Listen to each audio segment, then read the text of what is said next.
Hello बच्चों, तो आज हम कार्डियोवैस्कुलर सिस्टम यानी कि सर्कुलेटरी एंड लिम्फेटिक सिस्टम में एनाटमी की सेकंड क्लास ले रहे हैं, उसको समझेंगे। तो ये सिलेबस है, ऊपर वाला syllabus semester wise new syllabus है, नीचे वाला सिलेबस ईयर वाइज या ओल्ड सिलेबस है। तो ऊपर वाला सिलेबस देखिए, जिसमें हमने फर्स्ट क्लास में जो समझा है वो है structure of blood component, blood vessels, arterial and venous system, जिसमें हमने पल्मोनरी और सिस्टमेटिक सर्कुलेशन के बारे में भी समझा था। आज हम बात करेंगे position of the heart related to the associated structure, chamber of the heart, layer of the heart, heart valve, coronary artery, nerve and blood supply to the heart. अब यहाँ पर थोड़ा सा ओवर राइटिंग समझ लीजिए या ध्यान नहीं दिया गया है सिलेबस में। हार्ट वॉल्व और कोरोनरी आर्टरी लिखा हुआ है, ठीक है, और नीचे लिखा हुआ है nerve and blood supply to the heart. तो जो ब्लड सप्लाई या जो ब्लड वेसल्स हार्ट को सप्लाई करते हैं उन्हीं को हम कोरोनरी आर्टरी बोलते हैं। तो यहाँ पर वो दो बार लग गया है कोरोनरी आर्टरी, फिर नीचे लिखा है blood supply to the heart, तो ये दोनों एक ही चीज़ होती हैं। तो इनको समझते हैं। ईयर वाइज सिलेबस में हमने देख लेते हैं क्या है। Circulatory system, blood microscopic structure, structure of the heart, structure of blood vessels, arterial venous system, circulation, systematic, pulmonary, coronary, और फिर लिम्फेटिक सिस्टम है। तो लिम्फेटिक सिस्टम को हम नेक्स्ट क्लास में समझेंगे क्योंकि वो एक अलग पूरा सर्कुलेटरी सिस्टम है। शुरू करते हैं। तो शुरू करेंगे हम हार्ट से। हार्ट का स्ट्रक्चर लगभग हमारा ऐसा दिखता है। Position of heart relative to the associated structure, यानी कि हार्ट की पोजीशन क्या है, उससे एसोसिएटेड, उसके आसपास के जुड़े हुए ऑर्गन क्या क्या होते हैं। The heart is conical hollow muscular organ situated in the middle मीडियस्टिनम। It is enclosed with in the pericardium. Heart क्या है, कोनिकल, कोन शेप का, हॉलो अंदर से खोखला, मस्कुलर यानी कि मसल्स से बना हुआ ऑर्गन है, सिचुएटेड इन मिडिल मीडियस्टिनम, और मीडियस्टिनम में, मिडिल मीडियस्टिनम में ये सिचुएटेड होता है। अब ये नई टर्म आ गई, मीडियस्टिनम क्या होता है। मीडियस्टिनम एक्चुअली क्या है कि जो हमारे लंग्स हैं इनके बीच का, दोनों लंग्स के बीच का जो पार्ट होता है उसको हम मीडियस्टिनम बोलते हैं। It is enclosed with in the pericardium, और जो हार्ट है पेरिकार्डियम में पैक रहता है। ये समझ लीजिए जैसे कोई गिफ्ट है उसको अपन पैक करते हैं पैकिंग पेपर से, तो पैकिंग पेपर जो है वो पेरिकार्डियम है, उसके अंदर हमारा गिफ्ट यानी कि हमारा हार्ट सिचुएटेड होता है। It pump blood to various part of the body to meet their nutritive requirement. Heart का काम क्या है, पूरी बॉडी को ब्लड सप्लाई करना। तो हार्ट ब्लड पंप करता है पूरी बॉडी को, और जिसकी वजह से बॉडी की न्यूट्रिटिव रिक्वायरमेंट पूरी होती है, ऑक्सीजन की रिक्वायरमेंट पूरी होती है, या जो हार्मोनल एक्टिविटीज़ होती हैं वो भी ब्लड के थ्रू ही हार्मोन ट्रांसपोर्ट करता है। The Greek name for heart is kardia. जो कार्डिया टर्म है ये ग्रीक वर्ड होता है, वहाँ से कार्डिया लिया गया, from which we have the adjective kardia, जिसकी कार्डिया को हमने एज इट इज़ कार्डिया लिया हुआ है। कार्डिया या जो कार्डियक टर्म है वो हार्ट के लिए हम यूज़ करते हैं। The Latin name for the heart is cor, from which we have the adjective coronary. और एक लैटिन नेम होता है, हार्ट को लैटिन में बोलते हैं कोर। वो कोर हमने लेके कोरोनरी आर्टरी, जो कि हार्ट को सप्लाई करने वाली वेसल्स होती हैं, आर्टरी होती है, उनको हम कोरोनरी आर्टरी बोलते हैं। तो कोरोनरी का आर्टरी का कोरोनरी नाम जो है वो कोर, जो कि एक लैटिन वर्ड है, वहाँ से लिया गया है। लैटिन में कोर मतलब हार्ट होता है। The heart is placed obliquely behind the body of sternum and adjoining part of the costal cartilage, so that 1/3 of it lies to the right and 2/3 to the left of the median plane। अब जो heart है एकदम सीधा नहीं रहता है। जैसे अगर हम एक रूम की बात करें तो एक अलमारी हम अगर रखते हैं तो वो एक सीधी रखी रहती है, तो वैसा नहीं है यहाँ पे। हार्ट ऑब्लिकली थोड़ा तिरछा प्लेस होता है behind the body of sternum, जो सामने की तरफ बोन होती है, स्टर्नम जिसको हम बोलते हैं, जहाँ पर सारे हमारे कोस्टल कार्टिलेज, रिब्स और फिर कोस्टल कार्टिलेज आके मिलते हैं। स्टर्नम के पीछे ये ऑब्लिकली यानी थोड़ा तिरछी पोजीशन में सिचुएटेड होता है। और थोड़ा लेफ्ट साइड में रहता है। तो इसलिए अगर पूरे हार्ट की हम बात करें, उसको 3 हिस्से में डिवाइड करें, तो एक हिस्सा राइट साइड में रहता है और 2 हिस्से लेफ्ट साइड में रहते हैं। The direction of blood flow from atria to the ventricle is downward, forward and to the left. तो अब जैसे हार्ट जो है वो थोड़ा ऑब्लिकली यानी थोड़ा तिरछा है, राइट से लेफ्ट साइड में जा रहा है। लेफ्ट साइड में 2 पार्ट हैं, राइट साइड में 1 पार्ट है। तो जो ब्लड फ्लो या हार्ट में ब्लड फ्लो होता है तो उसका डायरेक्शन, उसका बहाव किस तरीके से होता है, फ्रॉम एट्रिया टू वेंट्रिकल। अगर एट्रियम से वेंट्रिकल में ब्लड जा रहा है तो ये डाउनवर्ड यानी नीचे की तरफ, फॉरवर्ड मतलब थोड़ा आगे की तरफ, और लेफ्ट साइड में जाता है। The heart measure about 12 × 9 centimetre and weight 300 gram in males and 250 grams in females. 12/9 centimetre इसका मेजरमेंट होता है और मेल्स में इसका वजन जो है वो लगभग 300 ग्राम है और फीमेल्स में इसका जो वेट है वजन होता है वो लगभग 250 ग्राम के आसपास होता है। अब ये चेस्ट कैविटी है, हमारा थोरेक्स है, राइट लंग है, लेफ्ट लंग है। अब इसमें आप देख रहे हैं सामने की तरफ स्टर्नम होता है जो कि बोन अभी हमने यहाँ पे नहीं दिखाई है, उसके पीछे हार्ट। तो राइट साइड में 1/3 यानी 3 में से 1 हिस्सा राइट साइड में है और 3 में से 2 हिस्से हमारे लेफ़्ट साइड में होते हैं। अगर हम मीडियन प्लेन, अगर बॉडी को बीच में से हम डिवाइड करें लेफ़्ट और राइट में, तो हार्ट का 1 हिस्सा राइट साइड में है, 2 हिस्से हमारे लेफ़्ट साइड में होते हैं। दोनों लंग्स के बीच का जो हिस्सा है इसको हम मीडियस्टेनम बोलते हैं, उसमें बीच में हार्ट सिचुएटेड होता है। Chambers of the heart, heart के चैम्बर्स के बारे में बात करते हैं। तो राइट साइड में 2 चैम्बर है, right atrium, right ventricle. Left side में 2 चैम्बर्स हैं, लेफ्ट एट्रियम और लेफ्ट वेंट्रिकल। फिर से कलर देखिए इनको, एक ब्लू है एक रेड है, यानी कि राइट साइड में डीऑक्सीजनेटेड ब्लड फ्लो होता है और लेफ्ट साइड में ऑक्सीजनेटेड ब्लड फ्लो होता है। तो हमने पिक्चर में तो चैम्बर देख लिए हैं, अब हम समझते हैं। पहले देखेंगे हम right side of the heart, यानी कि राइट साइड में जो चैम्बर है, राइट एट्रियम, राइट वेंट्रिकल, उस साइड में क्या है। The right atrium has got the pacemaker known as sinoatrial node that produce cardiac impulse and atrioventricular node that conduct these impulse to the ventricles. Right side heart जो है वहाँ atrium के पास में ऐसे नोड होता है जिसको साइनोएट्रियल नोड कहते हैं। ये पेसमेकर है। पेसमेकर का काम क्या है, इम्पल्स जनरेट करना। इम्पल्स जनरेट करना मतलब क्या हुआ, हमारा हार्ट बीट करता है, एक्टिविटी करता है, पंप करता है। वो पंप कर रहा है, उसके लिए एनर्जी कहाँ से आ रही है, उसके लिए एनर्जी आती है पेसमेकर से, साइनोएट्रियल नोड से। ये एक इलेक्ट्रिकल इम्पल्स जनरेट करता है, इलेक्ट्रिकल इम्पल्स जनरेट करता है, वहाँ से वो इलेक्ट्रिकल इम्पल्स जाती है एट्रियोवेंट्रिकुलर नोड तक। एट्रियोवेंट्रिकुलर नोड से, या जिसको हम एवी नोड बोलते हैं, वहाँ से फिर ये इम्पल्स आती है हमारे वेंट्रिकल तक। जैसे ही इम्पल्स आएगी वेंट्रिकल कॉन्ट्रैक्ट करेंगे, कॉन्ट्रैक्ट करेंगे मतलब पिचकेंगे और जो ब्लड है वो पंप हो जाएगा। इट रिसीव वेनस यानी कि deoxygenated blood via 2 large when. जो राइट साइड हार्ट है ये deoxygenated carbon dioxide mix blood receive करता है, कहाँ से, via 2 large when, 2 large when, जिनके नाम क्या है, पहली है superior vena cava that return the venous blood from the head, neck and upper limbs. तो सुपीरियर वेना केवा के थ्रू हमारे हेड, नेक और अपर लिम्ब से डीऑक्सीजनेटेड ब्लड हमारे राइट एट्रियम में आता है। एंड इन्फीरियर वेना केवा, तो इन्फीरियर वेना केवा के through venous blood lower part of the body से आता है। Right atrium communicate with the right ventricle through the tricuspid valve. अब राइट एट्रियम और राइट वेंट्रिकल के बीच में एक वॉल्व होता है। इन वॉल्व को हम एट्रियोवेंट्रिकुलर वॉल्व भी बोलते हैं क्योंकि ये एट्रियम और वेंट्रिकुलर के बीच में सिचुएटेड होते हैं। राइट एट्रियम और राइट वेंट्रिकल के बीच में जो वॉल्व होता है या जो एवी वॉल्व होता है, एट्रियोवेंट्रिकुलर वॉल्व होता है, उसको हम ट्राइकस्पिड वॉल्व भी बोलते हैं। Venous blood from the right atrium enter the right ventricle through this valve. तो जो भी venous blood superior vena cava, inferior vena cava के थ्रू राइट एट्रियम ने जो वेनस ब्लड रिसीव किया था वो वेनस ब्लड राइट वेंट्रिकल में जाता है through this valve, through tricuspid valve from the right ventricle. अब राइट वेंट्रिकल में ब्लड आ गया है, यहाँ से पल्मोनरी आर्टरी शुरू होती है। This carry the venous blood to the lungs. तो पल्मोनरी आर्टरी के थ्रू वेनस ब्लड हमारे लंग्स तक जाता है। In the lungs, deoxygenated blood gets oxygenated and it return to the left atrium as arterial blood through the pulmonary vein. अब lungs में क्या हो रहा है, जो डीऑक्सीजनेटेड ब्लड है वो ऑक्सीजनेटेड हो जाता है, यानी उसकी CO2 निकल जाती है, उसमें ऑक्सीजन मिक्स हो जाती है। And it return to the left atrium as arterial blood through the pulmonary vein. और पल्मोनरी वेन के थ्रू लंग्स से ऑक्सीजनेटेड ब्लड हमारे लेफ्ट एट्रियम तक आता है। This is the only exception in the body.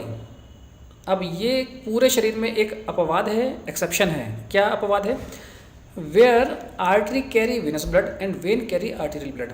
मतलब आर्टरी जो कि प्योर ब्लड ले जाती है, लेकिन यहाँ पर आर्टरी इम्प्योर ब्लड ले जा रही है, और वेन जो कि इम्प्योर ब्लड ले जाती है, यहाँ पर प्योर ब्लड ले जा रही है। या हम ऐसा भी बोल सकते हैं, वेन आर्टीरियल ब्लड कैरी कर रही है और आर्टरी वेनस ब्लड कैरी कर रही है। तो राइट साइड हमने देख लिया। अब हम देखते हैं left side of the heart.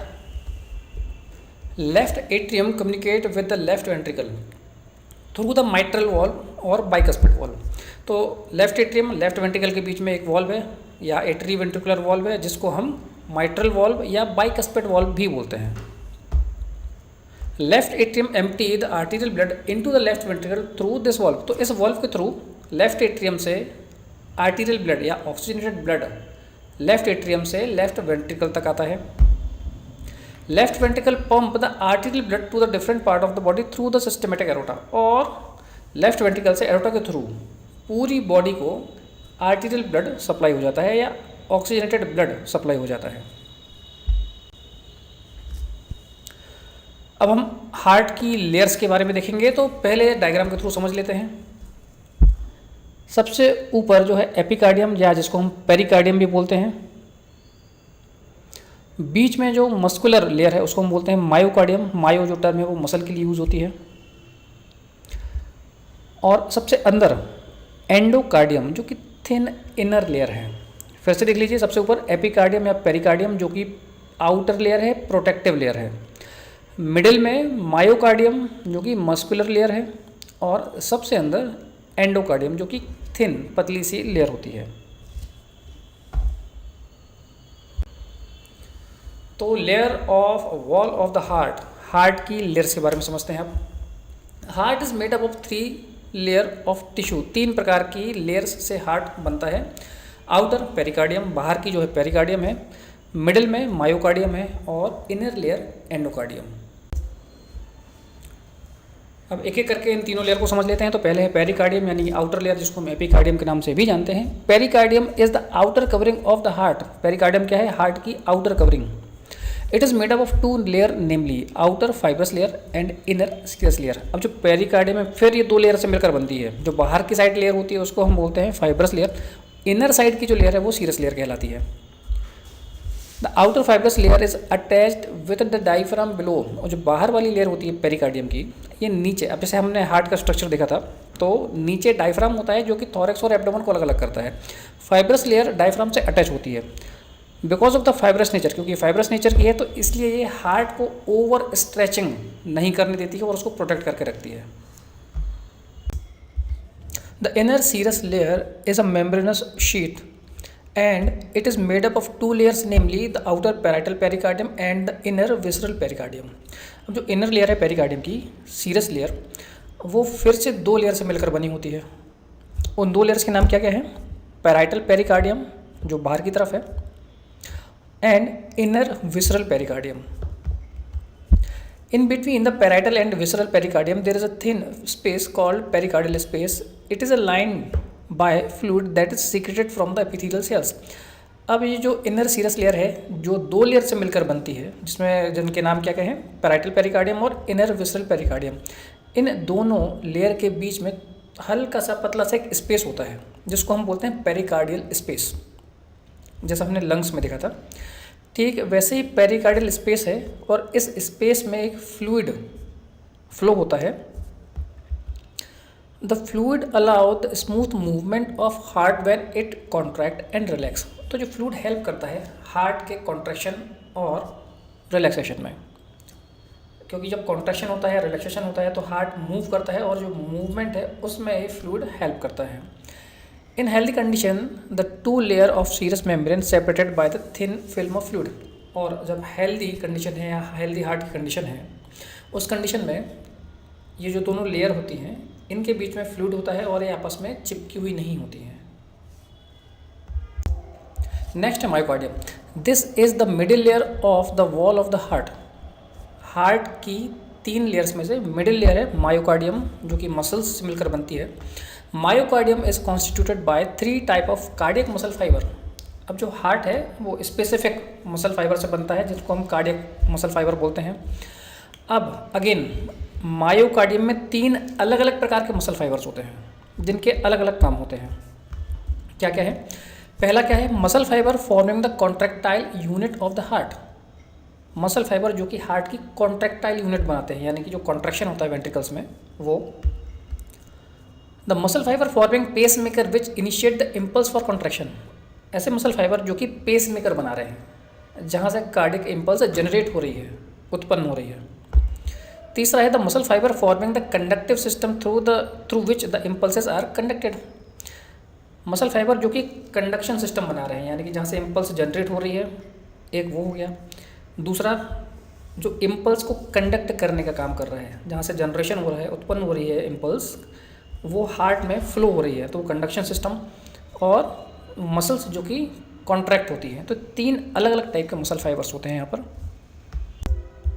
तो मायोकार्डियम के मसल फाइबर्स को थोड़ा डिटेल में भी देख लेते हैं। The muscle fibre forming the contractile unit of the heart. अब यहाँ पर किस स्ट्रक्चर की बात हो रही है? वो मसल्स या उन मसल फाइबर की बात हो रही है जो कि कॉन्ट्रैक्शन करते हैं। हार्ट हमारा बीट करता है क्योंकि कॉन्ट्रैक्ट और रिलैक्स करता है, तो जो कॉन्ट्रैक्ट कर रहा है उसके बारे में यहाँ पे बात हो रही है। The cardiac muscle fibre which form the contractile unit of the heart are striated and are more or less similar to the skeletal muscle in the structure। ये striated यानी कि धारीदार, जिनमें धारियाँ होती हैं, उस प्रकार की मसल्स होती हैं। और स्केलेटल मसल अगर स्ट्रक्चर वाइज देखा जाए तो स्केलेटल मसल के जैसे या उससे लगभग कम या ज़्यादा सिमिलर हो सकती हैं या होती हैं।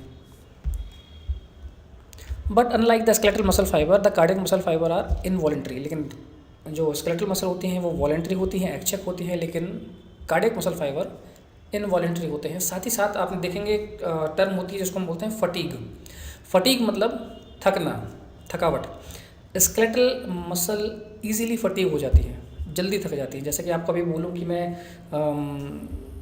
जाके 500 मीटर 1 किलोमीटर दौड़ के आइए आप, तो आप दौड़ेंगे, थक जाएंगे। लेकिन कार्डियक मसल्स लगातार काम कर रही हैं आपके बर्थ के पहले से आपके डेथ तक, तो वो इजीली फटीग नहीं होती हैं। The muscle fibre forming pacemaker. Some of the muscle fibre of the heart are modified into specialised structure namely pacemaker. Cardiac muscle के कुछ फाइबर मॉडिफाई हो जाते हैं, एक स्पेशलाइज्ड स्ट्रक्चर बनाते हैं जिसको हम बोलते हैं pacemaker. The muscle fibre forming pacemaker have less striation. और जो मसल फाइबर पेसमेकर बनाते हैं उसमें धारियाँ कम होती हैं। पेसमेकर क्या है? This is the structure which generate the impulse for the heart. Pacemaker वो स्ट्रक्चर है, उस स्ट्रक्चर को हम पेसमेकर बोलते हैं जो कि हार्ट के लिए इम्पल्स जनरेट करता है। It is known as pacemaker as it is formed by the pacemaker cells called P cells. इसको हम पेसमेकर इसलिए बोलते हैं क्योंकि ये पेसमेकर सेल से मिलकर बनता है या बना होता है, जिसको हम पी सेल्स भी बोलते हैं। पेसमेकर क्या है हमारे शरीर में? ऐसे node, sinoatrial node is the pacemaker in human heart. Human heart में जो ऐसे नोड नाम से स्ट्रक्चर है वो पेसमेकर का काम करता है या पेसमेकर है। It is situated in the posterior wall of the right atrium near the opening of superior vena cava. Superior vena cava के पास जो हमारा राइट एट्रियम है उसके पीछे की तरफ ये सिचुएटेड होता है। फिर थर्ड है muscle fibre forming conductive system. Impulse generate हो रही है ऐसे नोड में, वहाँ से वेंट्रिकल्स तक, समझ लीजिए जैसे इलेक्ट्रिसिटी का खंबे और वायर होते हैं, ठीक वैसे ही ऐसे नोड से वेंट्रिकल्स तक वायरिंग होती है, उसको हम बोलते हैं conductive system.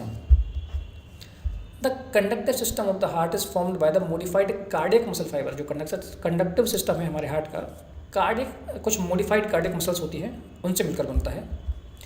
These fibres are specialised cells which conduct the impulse rapidly from SA node to the ventricles. अभी जो फाइबर्स हैं स्पेशलाइज्ड सेल होती हैं, ये क्या कर रही हैं? ऐसे नोड में इम्पल्स जनरेट हुई और उधर से वेंट्रिकल्स तक ये इम्पल्स को कंडक्ट करने का काम करते हैं रैपिडली। तो आप सोचिए कि एक हार्ट बीट जो है वो 0.8 सेकेंड में, यानी 1 सेकेंड से भी कम समय लगता है एक पूरी कार्डियक साइकिल को, 0.8 सेकेंड लगता है। उतने में तो इम्पल्स जनरेट होकर हमारे वेंट्रिकल तक चली भी जाती है, तो इतना रैपिडली काम होता है। The conductive tissue of the heart are also called junctional tissue. Conductive tissue को हम जंक्शनल टिश्यू भी बोलते हैं। However, these impulses are transmitted to the ventricles through various components of the conductive system, namely internodal fibers, AV node, bundle of His, branches of bundle of His and Purkinje fibers. अब होता क्या है, impulse generate हुई ऐसे node में, ऐसे node के बाद हमारा जो एवी वॉल्व होता है, एट्रियो वेंट्रिकुलर वॉल्व, वहाँ पर एवी नोड नाम से एक स्ट्रक्चर होता है। ऐसे नोड से एवी नोड तक इंट्रानोडल फाइबर्स के थ्रू जो भी इम्पल्स है वो आती है, एवी नोड तक आई, एवी नोड से फिर बंडल ऑफ हिश और उसकी जो ब्रांचेस होती हैं और पर्किंजे फाइबर, ये वेंट्रिकल तक इम्पल्स ले जाते हैं और इम्पल्स जाती है और वेंट्रिकल कॉन्ट्रैक्ट करते हैं। एंडोकार्डियम जो कि इनर मोस्ट लेयर है, this is the inner most layer of the heart wall. It is thin, smooth and ग्लिस्टरिंग membrane. ये काफ़ी थिन, पतली होती है, स्मूथ होती है, ग्लिस्टरिंग मेम्ब्रेन होती है। ग्लिस्टरिंग मतलब होता है स्मूथ और वेट, वेट मतलब गीला। It is formed by single layer of endothelial cells lining the inner surface of the heart. Inner surface पर ये रहती है। Septa of the heart, septa या जैसे आपने जब नोज़ का स्ट्रक्चर पढ़ा होगा तो आपने देखा होगा उसमें बीच में सेप्टम होता है, कार्टिलेज की एक मेम्ब्रेन होती है जो कि लेफ्ट नोस्ट्रल और राइट नोस्ट्रल को डिवाइड करती है, बीच में एक वॉल होती है, दीवार होती है। ठीक वैसे ही हार्ट में भी एक सेप्टा होता है जो कि राइट और लेफ्ट हार्ट को डिवाइड करता है। The two atria of the heart are separated from one another by the fibrous septum called inter arterial septum. दोनों एट्रियम जो है इंटर आर्टीरियल सेप्टम से डिवाइड होते हैं लेफ्ट और राइट साइड में। The ventricular septum separate the two ventricles और inter ventricular septum दोनों वेंट्रिकुलर को डिवाइड करता है। तो सेप्टा या सेप्टम मतलब एक वॉल है जो कि लेफ्ट और राइट में डिवाइड कर रही है। एट्रियम में है तो हम उसको बोल रहे हैं इंटर एट्रियम सेप्टम, और अगर वेंट्रिकल की हम बात करेंगे तो इंटर वेंट्रिकुलर सेप्टम, उनकी लोकेशन के हिसाब से नाम है। The upper part of this septum is a membranous structure where the lower part is muscular in nature। और जो सेप्टम की हम बोल सकते हैं जो दीवार की जो स्ट्रक्चर है, दीवार का जो स्ट्रक्चर है, तो अपर सेप्टम जो यानी जो एट्रियम में सेप्टम है उसकी जो लेयर है वो मेम्ब्रेनस होती है, स्ट्रक्चर जो है मेम्ब्रेनस होता है, और वेंट्रिकल में जो सेप्टम है वो मस्कुलर होता है। अब बात करते हैं वॉल्व के बारे में। हार्ट में कितने वॉल्व होते हैं, कहाँ कहाँ पर सिचुएटेड होते हैं। The valve of the heart permit the flow of blood through the heart in only one direction. Heart में जो वॉल्व होते हैं वो ब्लड फ्लो को केवल सीधे या एक यूनिफॉर्म डायरेक्शन में फ्लो होने देते हैं। यूनिफॉर्म डायरेक्शन समझ लीजिए, जैसे कि आप देखेंगे कहीं रोड पे आप देखेंगे कुछ रोड होती है वन वे, कुछ होती है टू वे।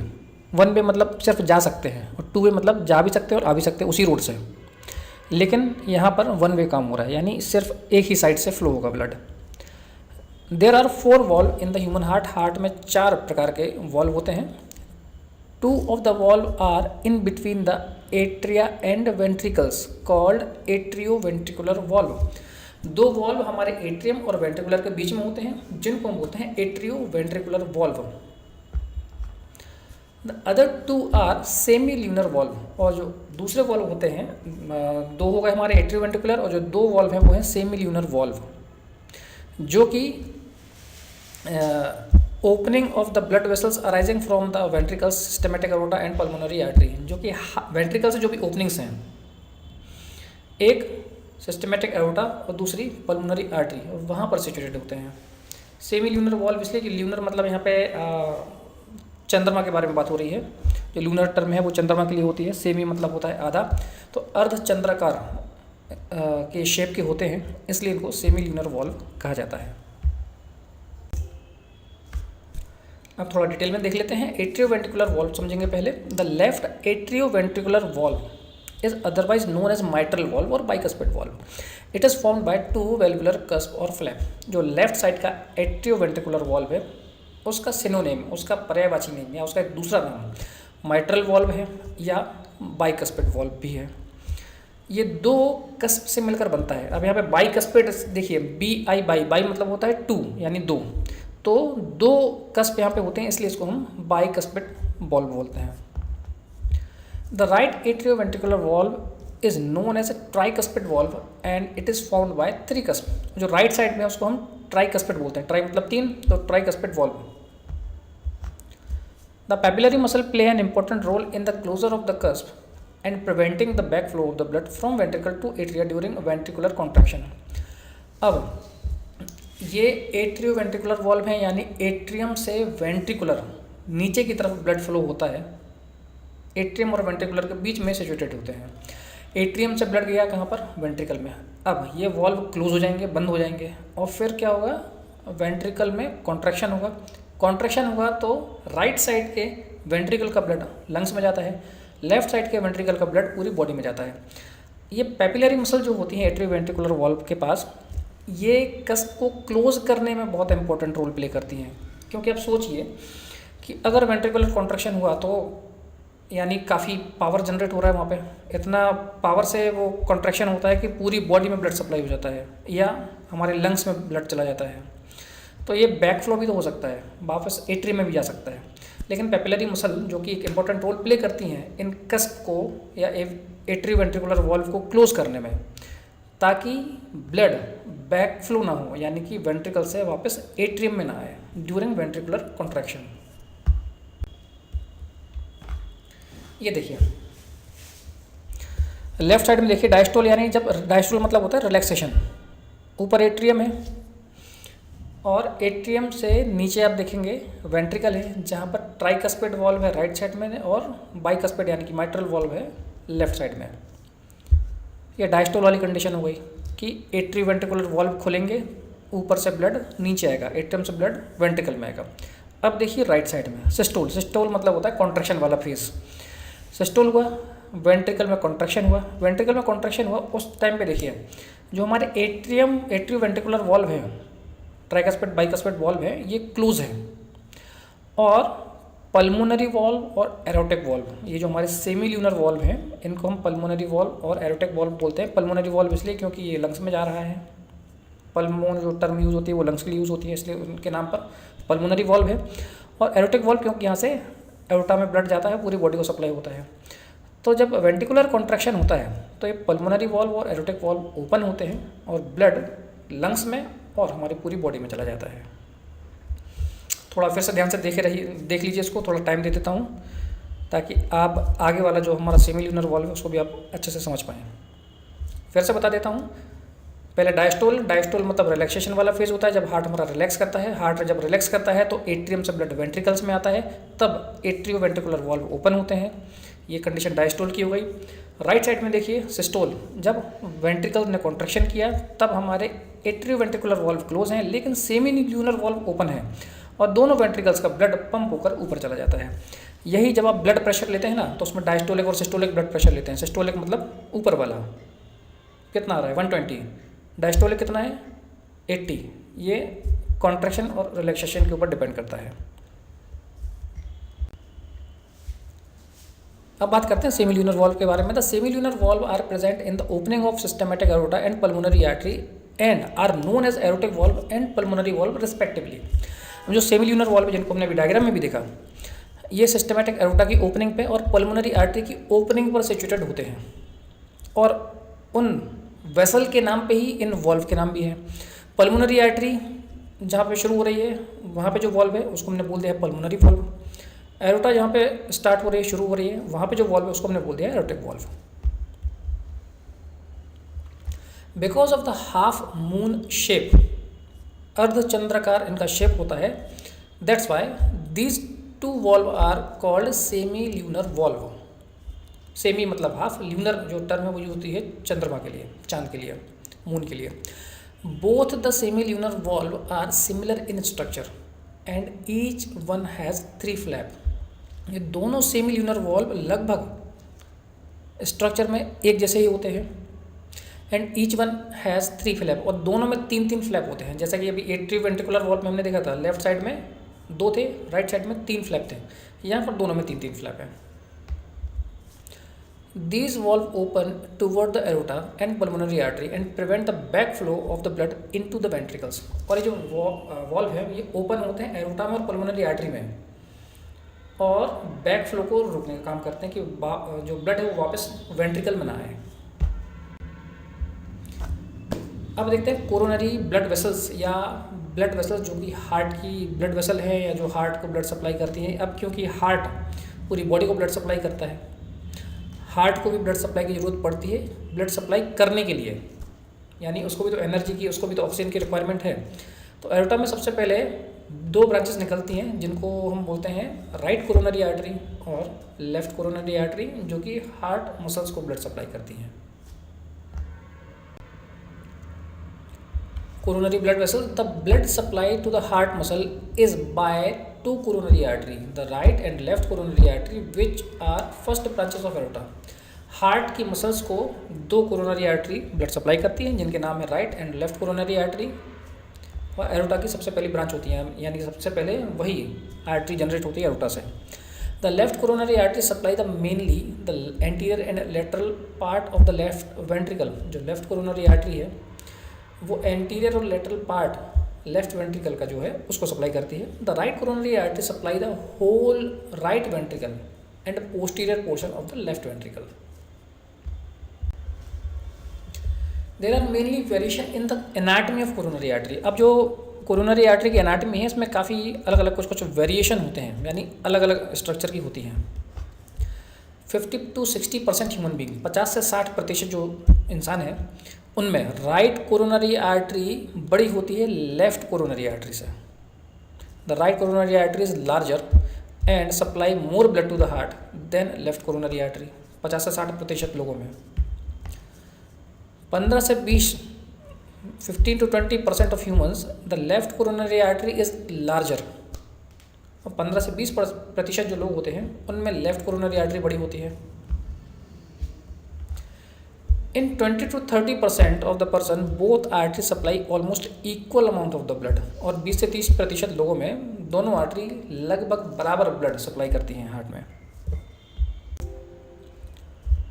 अब बात करते हैं नर्व सप्लाई के बारे में। Nerve supply of heart, heart को कौन कौन सी नर्व सप्लाई करती है। तो parasympathetic nerve reach the heart via vagus, vagus की ब्रांच जो आती है वो पैरासिम्पैथेटिक सप्लाई करती है। These are cardio inhibitory, on stimulation they slow the heart rate. जो पैरासिम्पैथेटिक सप्लाई है ये कार्डियो इनहिबिटरी होती है। कार्डियो मतलब हार्ट, इनहिबिटरी मतलब कम करना। On stimulation they slow the heart rate, जब ये स्टिमुलेट होती हैं तो ये हार्ट रेट को स्लो करने का, इनहिबिट करने का काम करती हैं। सिंपैथेटिक सप्लाई कौन सी है। Sympathetic nerve are derived from the upper 4 to 5 thoracic segment of the spinal cord. Spinal cord की जो चौथी या पांचवी थोरेसिक सेगमेंट होती है वहाँ से इनकी सप्लाई होती है। ये कार्डियो एक्सिलरेटरी होती हैं, यानी एक्सिलरेट करने का काम करती हैं, बढ़ाने का काम करती हैं। These are cardio acceleratory, it increase the heart rate and also dilate the coronary artery. Coronary artery को डायलेट करने का काम करती हैं और साथ ही साथ हार्ट को या जो हार्ट रेट को इंक्रीज करने का काम करती है।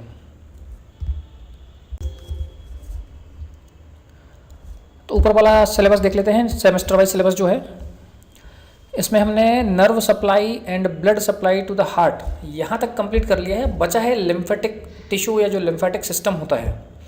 तो लिम्फेटिक सिस्टम समझेंगे नेक्स्ट क्लास में, और साथ ही साथ बात करेंगे vein use for IV injection. जो हम आईवी इंजेक्शन लगाते हैं, इंट्रावेनस इंजेक्शन लगाते हैं, उसमें किन किन वेन्स का यूज़ होता है। Thank you.